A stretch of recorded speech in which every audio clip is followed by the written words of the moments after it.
en la carta a los Hebreos, en el capítulo 12, y vamos a leer particularmente, hermanos, el versículo 1 al versículo 3.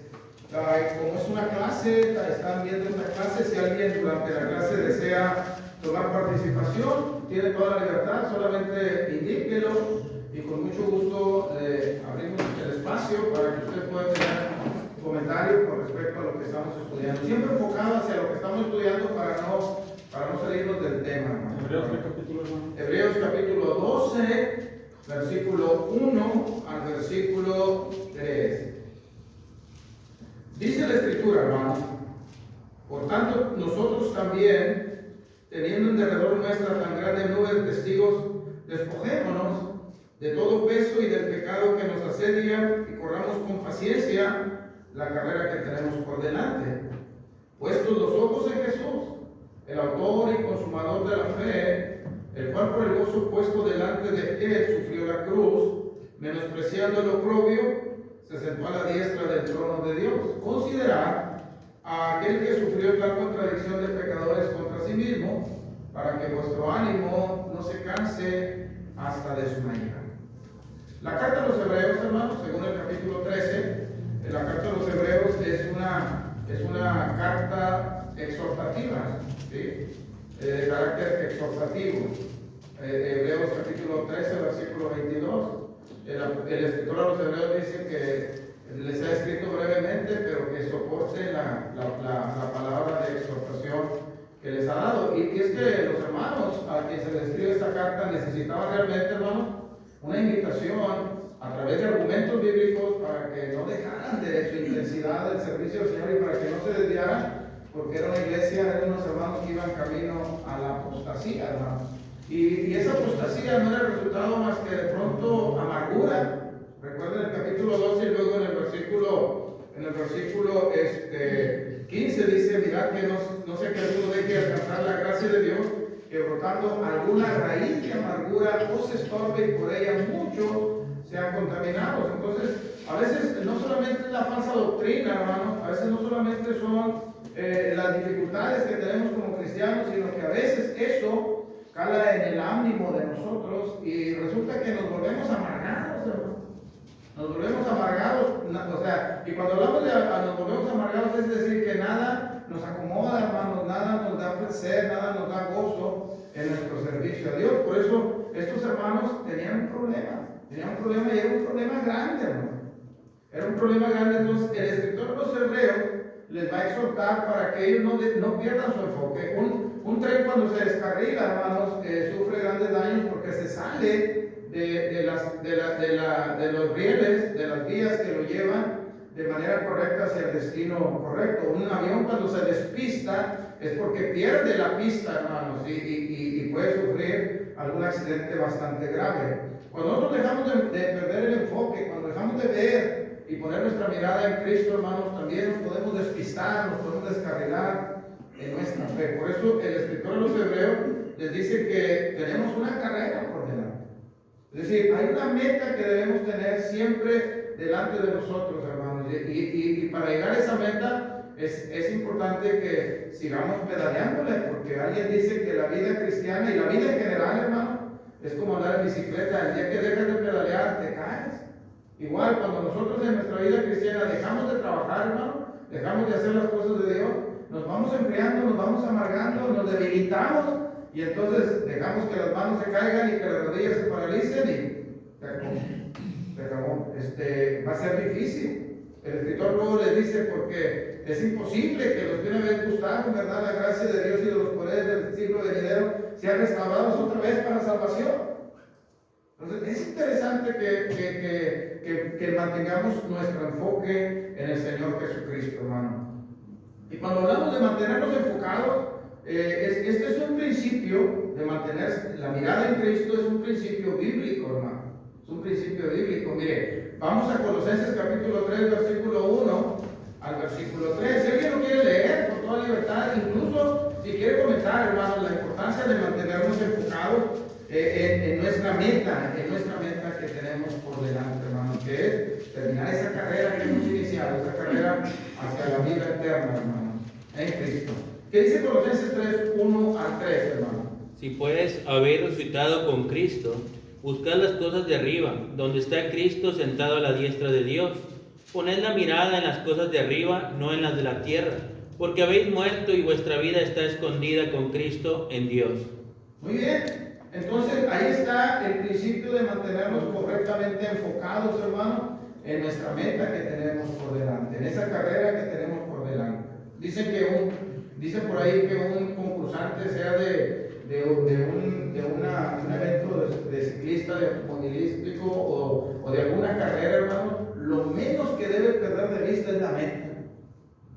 O sea, siempre debe estar enfocado en la meta, siempre, siempre. ¿Por qué? Porque cuando nosotros tenemos bien fijada nuestra meta, lo que hacemos antes, durante y después de la carrera, hermano, o de esa meta, tiene mucho que ver en relación con ese propósito, con esa meta que queremos conseguir.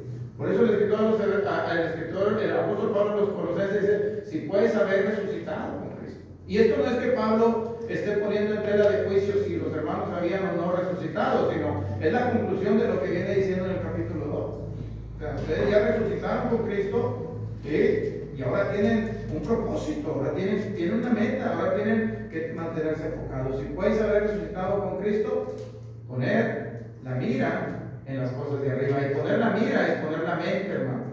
Poner la mente en las cosas de arriba, no en las de la tierra. ¿Por qué? Porque allá está sentado Cristo y vuestra vida está escondida con Cristo. Y cuando Cristo en nuestra vida se manifieste, entonces también nosotros nos manifestaremos con Él en gloria. Entonces necesitamos mantenernos enfocados en Cristo. Por eso el escritor a los Hebreos dice, puestos los ojos en Jesús, el autor y consumador de la fe, hermano. Entonces es interesante que nosotros nos mantengamos enfocados en los propósitos y en las metas que tenemos como iglesia.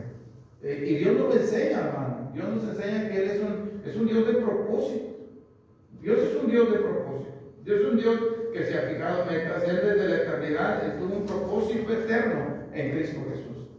Él tenía un plan de redención eterno para nosotros. Y cuando llegó el cumplimiento de los tiempos, Gálatas 4:4, Dios envió a su Hijo Jesucristo, nacido de mujer y nacido bajo la ley, para que llevara a cabo ese propósito eterno que Él se había fijado. De hecho, cuando leemos nosotros en Isaías 53, sí, es donde se relata en la obra del Señor Jesucristo. En el verso 10 y 11 dice,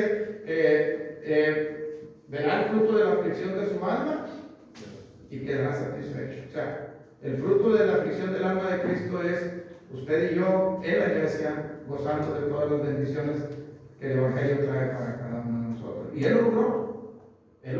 Él hizo que se llevara a cabo el propósito eterno de Dios. Ahora nosotros, hermanos, nosotros debemos también alcanzar la meta. Ahora, ¿qué debemos hacer? ¿Qué es lo que el escritor a los Hebreos les dice para que ellos sigan trabajando, sigan luchando en la carrera que tienen por delante? Bueno, lo primero es poner los ojos en Jesús, mantenerse enfocado en el Señor Jesucristo. Y luego en el verso 3 le dice considerar. Y esa palabra considerar es tomar en cuenta, hermano. Tomar en cuenta, pero tomar en cuenta para seguir el ejemplo. ¿Sí? Y entonces nuestro máximo ejemplo es Cristo. Considerar aquel que sufrió tal contradicción de pecadores contra sí mismo, porque ¿cuál es el propósito, hermanos? De mantenernos enfocados y tomar en cuenta la obra del Señor Jesucristo, para que vuestro ánimo, y créanme, hermano, créanme que uno de los problemas de nosotros como cristianos es eso, es el ánimo, es la motivación con la que hacemos las cosas, hermano. Ese gozo, cantamos, grande gozo hay en mi alma hoy. Y cuando lo cantamos, a veces en la forma de cantarlo podríamos preguntarnos, ¿es cierto? Por la manera en que lo estás cantando, ¿de verdad tienes un grande gozo realmente? O sea, se hace evidente, lo manifiesta, no solamente lo dice, sino lo manifiesta. Recuerde que el cristiano, hermanos, no debe mentir. No dice mentiras el cristiano, pero tampoco las canta. Tenemos que cantar con el Espíritu y y con el entendimiento. Entonces hay que mantenernos enfocados, hermano. Ahora, ¿cómo lo vamos a hacer? Bueno, volvamos a Hebreos capítulo 2, hermano, para que el escritor pueda lograr que la mirada de los hermanos esté en el autor y consumador de la fe, para que ellos puedan conseguir la meta de esa carrera que tienen por delante. Les va a dar algunos consejos, y uno de los consejos, hermanos, que podemos ver es que para poder alcanzar las metas necesitamos considerar el ejemplo que nos han dejado los héroes de la fe vistos en el capítulo 11, hermano. ¿Qué hicieron, hermanos, los hombres de fe del Antiguo Testamento? Que consiguieron el propósito, ¿no?, de ser agradables a Dios. Que consiguieron la meta de ser considerados por Dios como el anfitrión, es decir, aquel lugar donde están todos los héroes a quienes Dios consideró de ponerlos ahí por su trabajo, por su obra y por todo lo que ellos lograron a través de ejercer su fe. Ahí está la muestra, hermano. Dios escribió de ellos para que nosotros aprendamos de ellos, hermano. ¿Cómo a veces bajo circunstancias más difíciles de las que usted y yo tenemos, a veces con menos recursos de los que usted y yo tenemos, ellos hicieron un gran trabajo y fueron considerados por Dios dignos de ponerlos ahí como ejemplo para nosotros y decirnos, mira, ahí está. Por eso en el verso 1, antes del capítulo 12, verso 1, antes de decir, ahora consideren a aquel que sufrió la contradicción de pecadores, en el verso 1 dice, por tanto nosotros también, teniendo en derredor nuestra tan grande nube de testigos, despojémonos de todo peso y del pecado que nos asedia y corramos con paciencia la carrera que tenemos por delante. ¿Ok? Entonces, hay que quitarnos el bagaje que nos estorba, hermano. ¿Sí? Todo eso que no nos es útil en nuestra vida cristiana para llegar a la meta, hay que hacerlo a un lado. Y todo parece indicar, hermanos, que esta gente a la cual Dios pone como ejemplo de consecución de metas, nos las pone a nosotros para que también nosotros nos demos cuenta a través de ello que lo podemos lograr. Mire, uno de los ejemplos de cómo es que podemos lograr ser aceptados y aprobados por Dios en nuestra fe y que eso haga que consigamos la meta de ser agradables a Dios y por último vamos a tener el premio que Dios tiene preparado para todos nosotros, que es la vida eterna en el cielo con Él. Vamos a ver el ejemplo de Abraham en el verso 8. Vamos a ver nada más unos dos ejemplos, hermanos, de cómo para conseguir nuestra meta dejamos considerar los ejemplos que Dios nos ha puesto para que podamos ser estimulados a continuar intensamente en nuestro servicio a Dios. Abraham, hermanos, en el capítulo 11, verso 8 dice, por la fe Abraham, siendo llamado, obedeció para salir al lugar que habría de recibir como herencia, y salió sin saber a dónde iba. Por la fe habitó como extranjero en tierra prometida, como en tierra ajena, morando en tiendas con Isaac y Jacob, coherederos de la misma promesa, pues porque esperaba la ciudad que tiene fundamento, cuyo arquitecto y constructor es Dios. ¿Qué fue lo que motivó a Abraham a declararse extranjero en la tierra prometida? Dios le dijo a Abraham que le iba a dar una tierra y se la dio, hermano. ¿Sí? Dios le cumplió la promesa a Abraham. Y Dios introdujo a la descendencia de Abraham a la tierra prometida, hermano. Pero Abraham, estando en la tierra prometida, hermano, no echó raíces. Seguramente él tenía el pensamiento de Colosenses, ¿verdad? No tenía la mirada puesta en las cosas de la tierra, él tenía puesta la mirada en las cosas de arriba, hermano. Y habitó, mire cómo vivió en tiendas, hermano. Es decir, en tiendas de campaña, en enramadas, ¿sí? en habitaciones austeras, no con lujos, hermano, ¿sí? No con lujos superfluos, no con banalidades, y con su familia, y veamos que no solo Abraham, sino que Abraham tiene una influencia positiva en su esposa y en su descendencia, hermanos. ¿Por qué? Porque lo mismo que perseguía Abraham, perseguía a la esposa y lo perseguía a los hijos. Hagamos ese círculo virtuoso familiar, hermano, en el que nos estimulemos como familia, no solamente como individuos, pero como familia, poner la mirada en las cosas eternas, hermano. En las cosas eternas. Abraham lo hizo. Y mire que a él no se le prometió el cielo, hermano. A él no se le prometió el cielo. A él se le prometió la tierra de Canaán. Y ahí estaba, en la tierra de Canaán. Sin embargo, mire su modo de vivir en la tierra prometida. Habitó en tiendas con sus hijos. Ahora, ¿por qué lo hizo? ¿Será que Abraham era alguien que no tenía la capacidad de valorar lo valioso, lo que Dios le había dado? ¿Cuál fue el motivo? Tenía otra visión más amplia. Él tenía otra meta, ¿no? Entonces, al considerar la bendición de Dios, porque la tierra que Dios le abrió a Abraham era hermosa, hermano. Era hermosa. Como huerto de Edén. Una tierra que fluía leche y miel. Buena en gran manera. Pero esa no era la visión de Abraham. La visión de Abraham era más alta, era más sublime, era conforme a la fe en un Dios eterno. Que podía decir, si Dios me ha dado esto, es capaz de darme más cosas todavía, mejores que esto. Y él tenía una meta, hermanos. Dice en el verso 9, por la fe habitó como extranjero en la tierra prometida, como en tierra ajena. Note usted, morando en tiendas con Isaac y Jacob, herederos de la misma promesa. ¿Y por qué lo hizo? Porque esperaba la ciudad que tiene fundamento, cuyo arquitecto y constructor es Dios. Dios ha puesto eternidad en el corazón del hombre, hermano. Dios ha puesto eternidad en el corazón. Por eso nosotros siempre deseamos algo mejor, hermano. ¿Sí?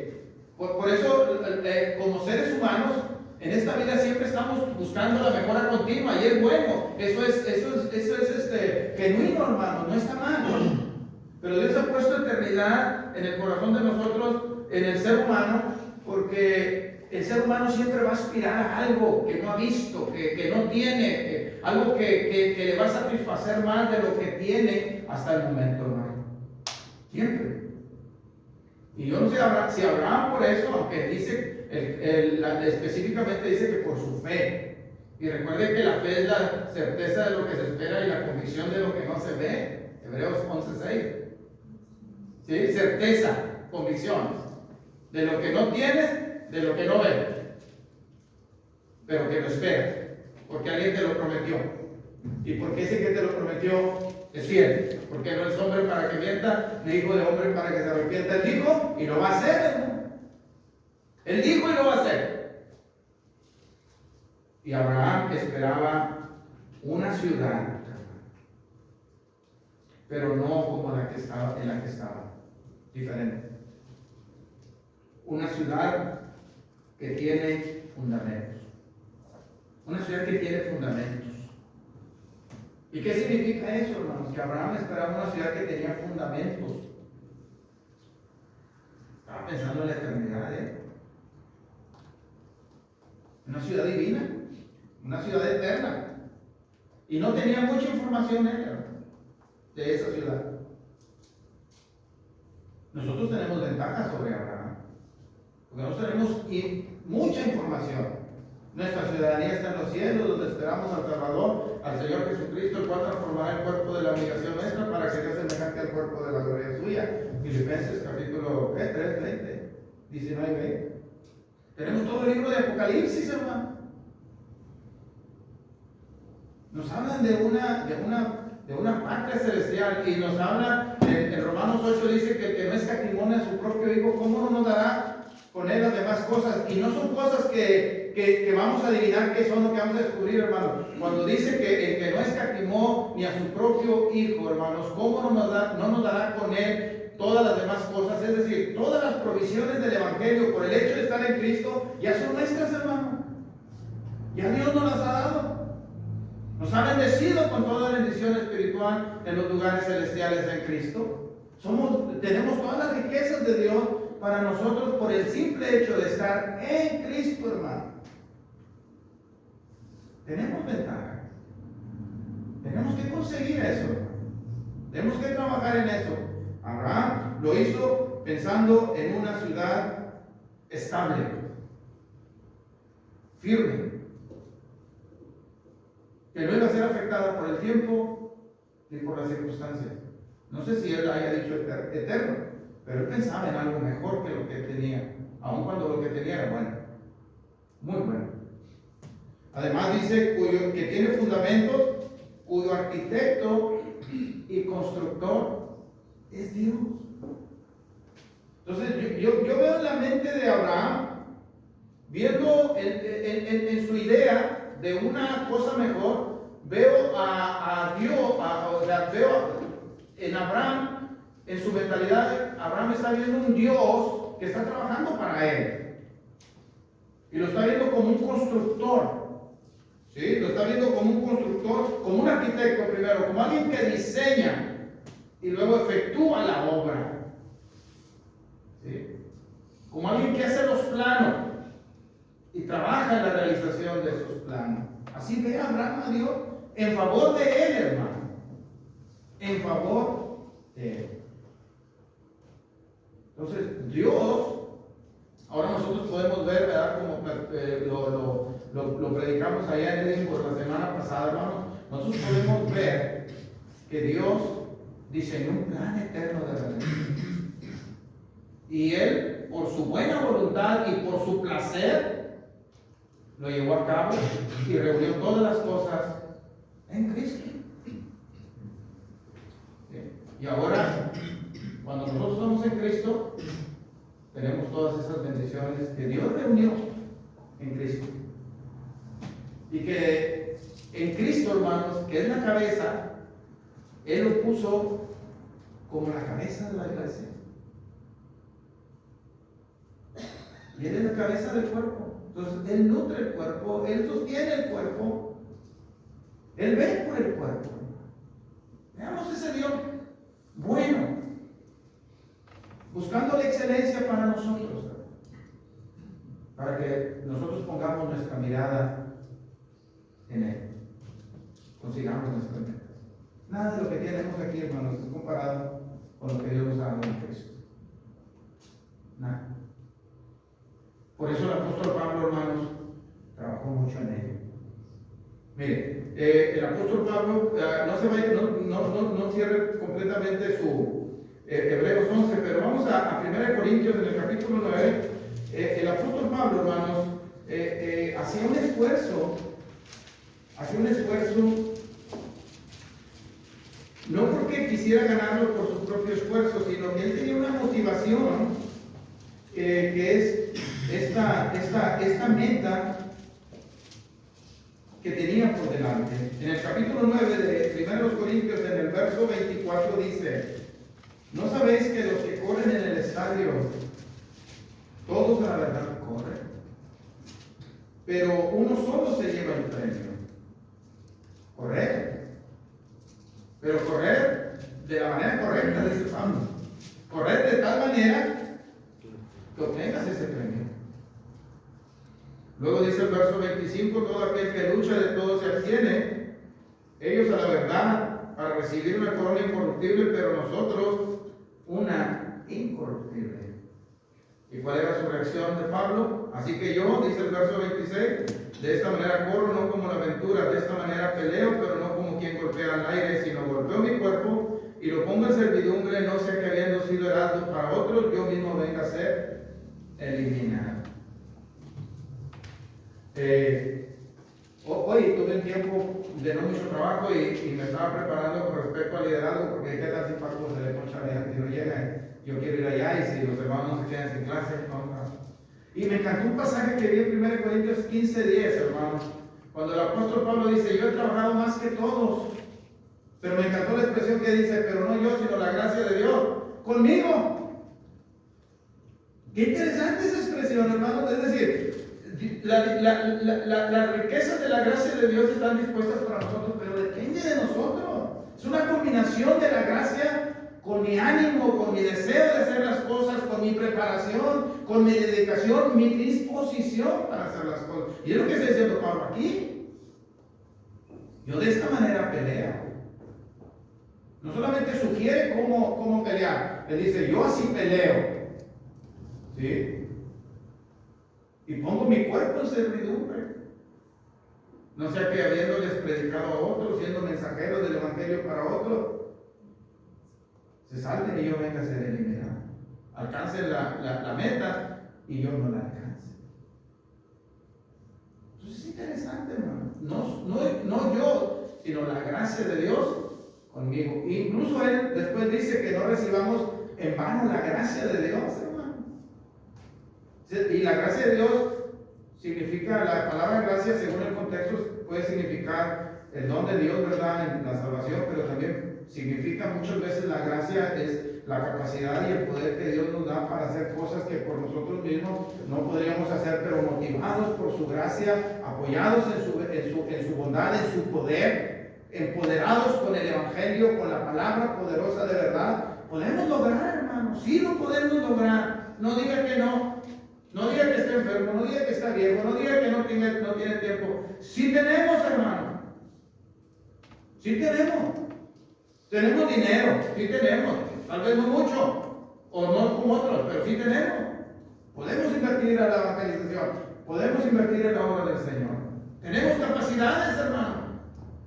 También veíamos, ¿verdad?, que no solamente Dios en su gracia nos reveló el misterio de su voluntad, sino que junto con la gracia, su gracia se extendió, hermano, de tal manera que nos dio sabiduría e inteligencia para que podamos comprender ese misterio revelado. Y que ahora revelado y ese misterio está a la disposición de nosotros para que nosotros con toda facilidad, según Efesios capítulo 3, verso 4, leyéndolo podamos entender y seamos motivados por la palabra de Dios. Sí podemos. Sí tenemos tiempo, sí somos capaces, hermano. Pero es que tenemos que apoyarnos en la gracia de Dios y nosotros hacer la parte que nos corresponde. Si no, ¿cómo? Hay que ser proactivos en la iglesia. ¿Sí? En las empresas se usa mucho la palabra proactividad, porque la proactividad es hacer lo que me corresponde hacer y un poquito más. En la iglesia se requiere eso. Esto me toca hacer, esto me delegaron, pero voy a hacer un poquito más. ¿Sí podemos? ¿Ok? Entonces, no sé si tienen un comentario, hermanos, con respecto a la constitución de nuestras metas. Pues hay que seguir el ejemplo de Abraham, ¿verdad? Y ahorita vamos a ver el ejemplo de Moisés nada más y luego pasamos a otro asunto. ¿Tienen algún comentario, hermano, respecto a lo que estamos viendo ahorita?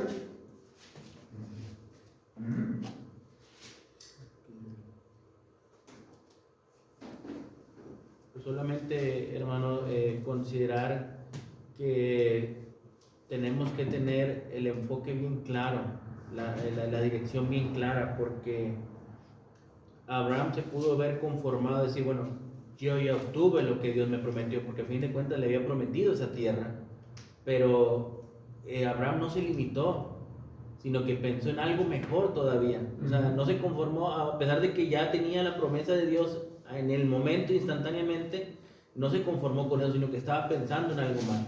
Y ahorita viendo el ejemplo que leíamos ahí en 1 Corintios 8, hermano, Pablo menciona lo mismo con respecto a ese enfoque. O sea, porque pone el ejemplo del atleta y pone el ejemplo del boxeador, pero dice, no hay que correr a la aventura, es decir, sin ningún rumbo, sin ningún objetivo. Tampoco hay que tirarle al aire, nada más como el que hace sparring, que nomás está ahí y no está peleando realmente con nadie, sino tiene que haber un enfoque, tiene que haber un destino, y eso es lo que hace la diferencia. Por eso uno tiene que tener la vista bien clara a dónde queremos llegar. hablándolo aquí eternalmente como congregación, a dónde queremos llegar, pero también a dónde queremos llegar en la eternidad. Sí. Sí, hay que pensar en eso, porque yo les decía, hermano, que cuando uno tiene una meta, todo lo que uno hace gira en relación a esa meta. Todo está en relación a esa meta. Usted piénselo, hermano. Si usted quiere sacar una cama a plazos, una recámara a plazos, y usted va y está preparándose para sacarla, todo lo que usted va a hacer en organización, en organizar su economía, en organizar su tiempo, su trabajo, va a estar en función de eso que usted quiere conseguir. Si nosotros queremos llegar a la meta final, que es nuestro hogar eterno en el cielo, hermano, todo tiene que girar en eso, en torno a eso. ¿Ok? Ahí debe estar nuestra meta. ¿Ok? Muy bien. Si no hay más comentarios, hermanos, vamos a seguir adelante para que nos quede un poquito de tiempo para concluir. Ahí en el capítulo 11 mismo, hermanos, vamos a ver el ejemplo de Moisés. Verso 24.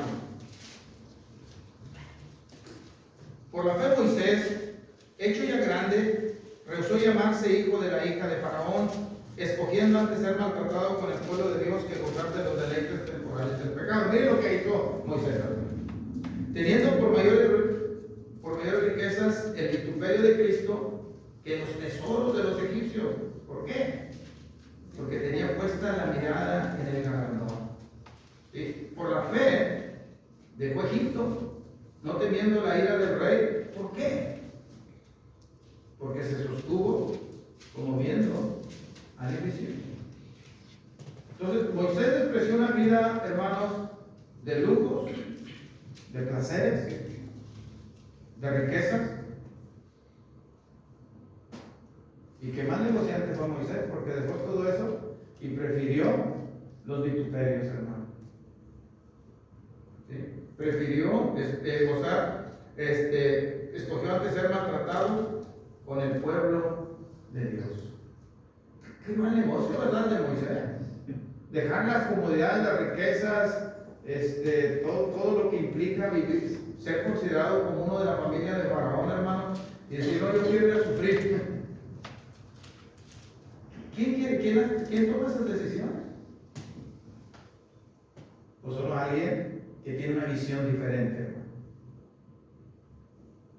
Lo mismo nos va a pasar a nosotros.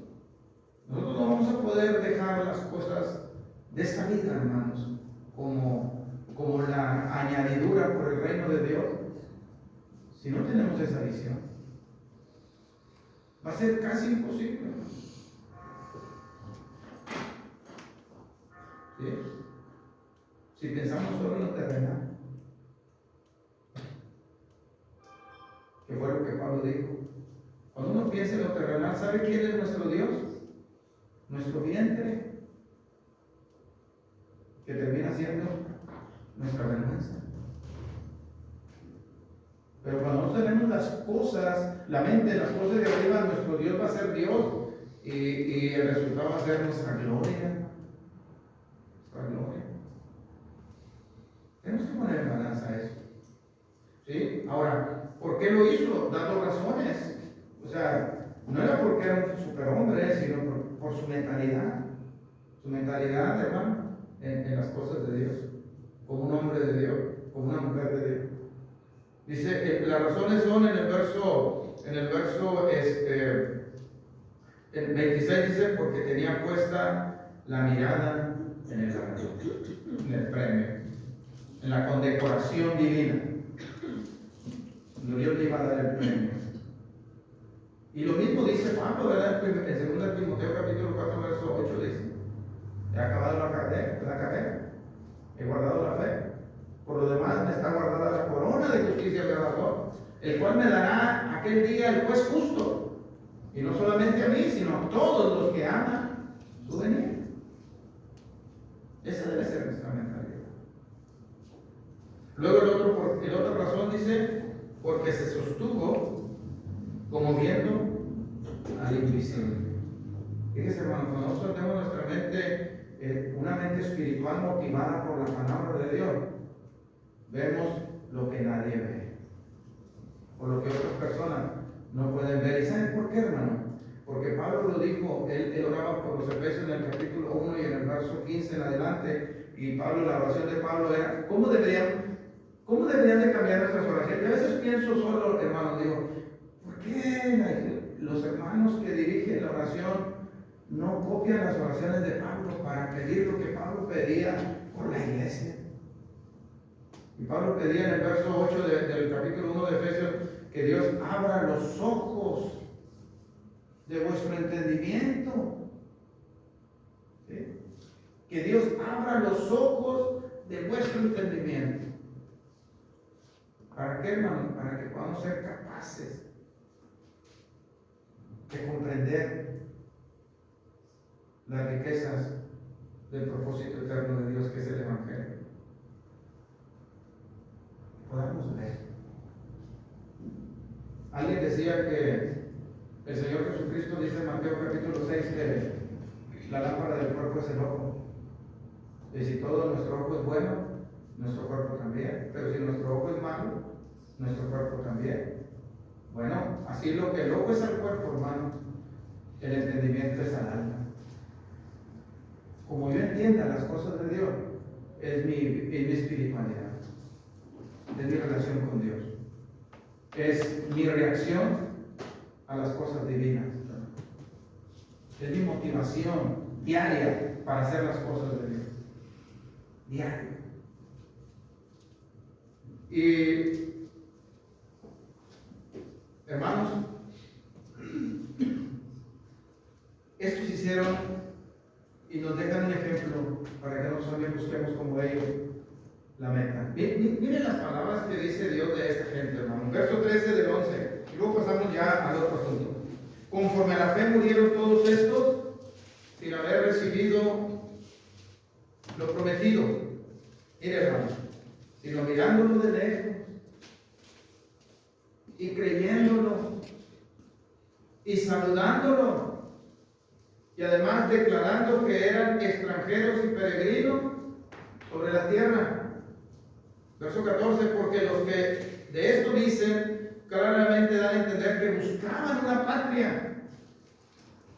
Pero pues hubieran estado pensando, miren, si su mente hubiera estado en aquella donde salieron, ciertamente tenían tiempo y oportunidad para volver. Pero ellos no estaban pensando en la tierra donde Abraham no estaba pensando en uno de los caldeos, hermanos. ¿Sí? Él dice, pero anhelaban una mejor, esto es celestial, por lo cual Dios no se avergüenza de llamarse Dios de ellos. ¿Y por qué no se avergüenza de Dios de llamarse Dios de ellos? Porque Dios lo que les prometió se los va a cumplir, porque ya se los tiene preparados. No lo van a tomar a Dios desprovisto de lo que prometió. No van a dar Dios improvisando a la mera hora. Y les prometí esto, bueno, déjame ver qué hago. Y eso nos enseña también el carácter de Dios, hermano, que nosotros no debemos ofrecerle a Dios lo cojo, lo ciego, lo defectuoso. Dios espera que le ofrezcamos a Él lo mejor. Y para ofrecerle a Dios lo mejor, vamos a estar preparados. Y eso es mi segundo asunto, pero dice, no se avergüenza de llamarse Dios de ellos porque les ha preparado una ciudad. Dios nos ha preparado una ciudad.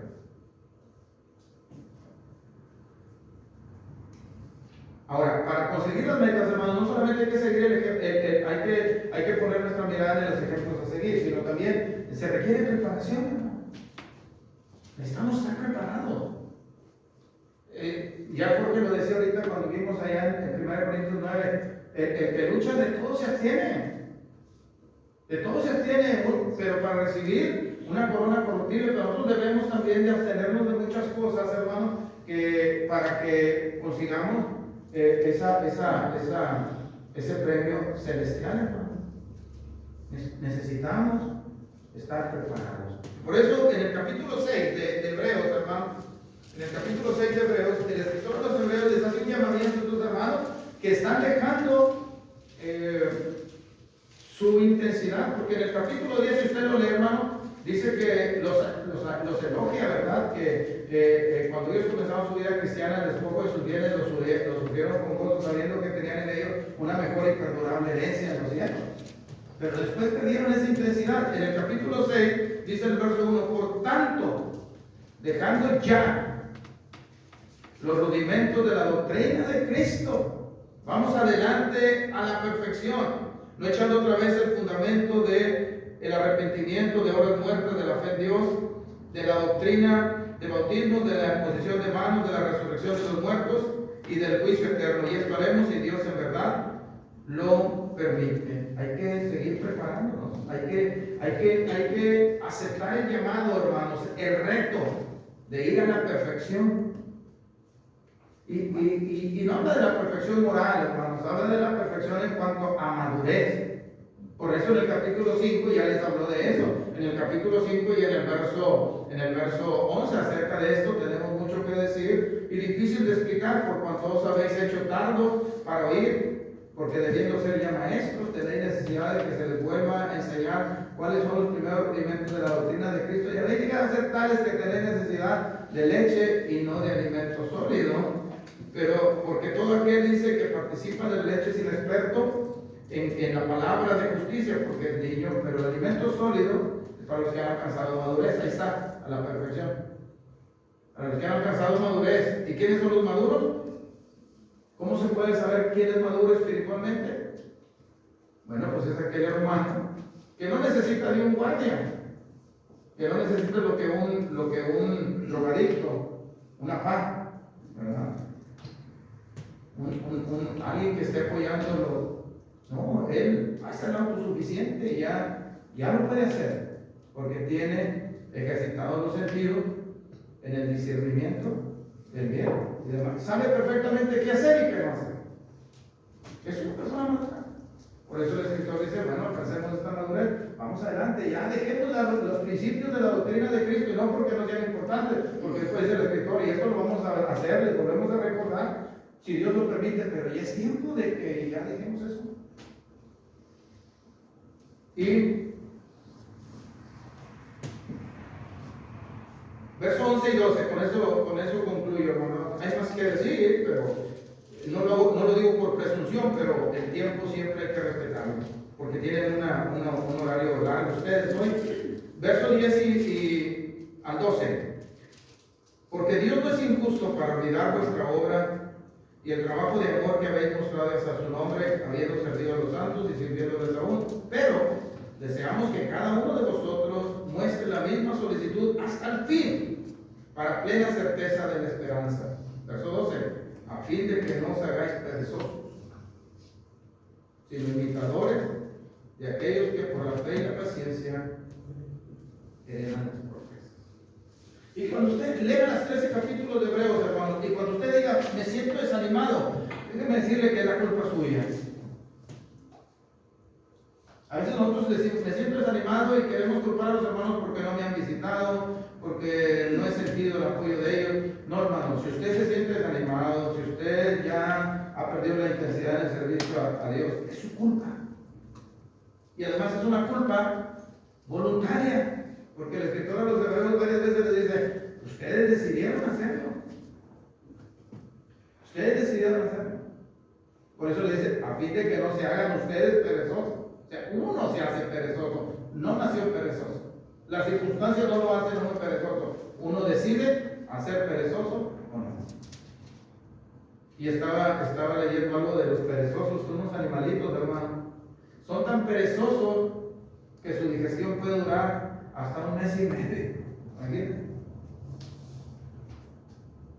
O sea, hacer su digestión después de comer puede durar hasta un mes y medio. Por eso los perezosos, hermanos, comen y viven dormidos. O sea, nomás comen y duermen.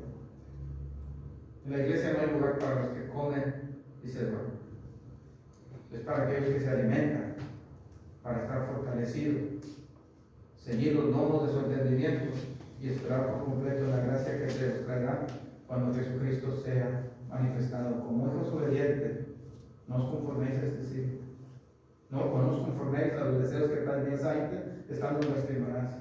O sea, hay que seguir trabajando, pero con entusiasmo, con ánimo, con fe, siguiendo el ejemplo de aquellos que con la fe y la paciencia, heredan las promesas. Pero hay que prepararnos. Hay que prepararnos. Hay que estar listos. Listos de la palabra. Listos a descubrir esas virtudes. Usted sabe que el cristiano es un descubridor de virtudes. De Filipenses 4, ¿verdad? Debemos pensar en todo lo puro, todo lo amable, todo lo que es de buen nombre. Si hay virtud alguna, si algo digno de alabanza, piensen en eso. Está aquí, hermano. Todo está aquí. La mentalidad. ¿Ok? Entonces vamos a conseguir nuestras metas, hermanos, que nos hemos propuesto como congregación de la colonia Reservas Territoriales, pensando en lo que hicieron los héroes de la fe y preparándonos, como en esta ocasión que ustedes van a tener más clases, que esperemos que se potencialicen ustedes en la palabra y la iglesia crezca. Que truene el nuevo horario, hermanos, con los cristianos activos. ¿Ok? Dios les bendiga, hermanos. Amén.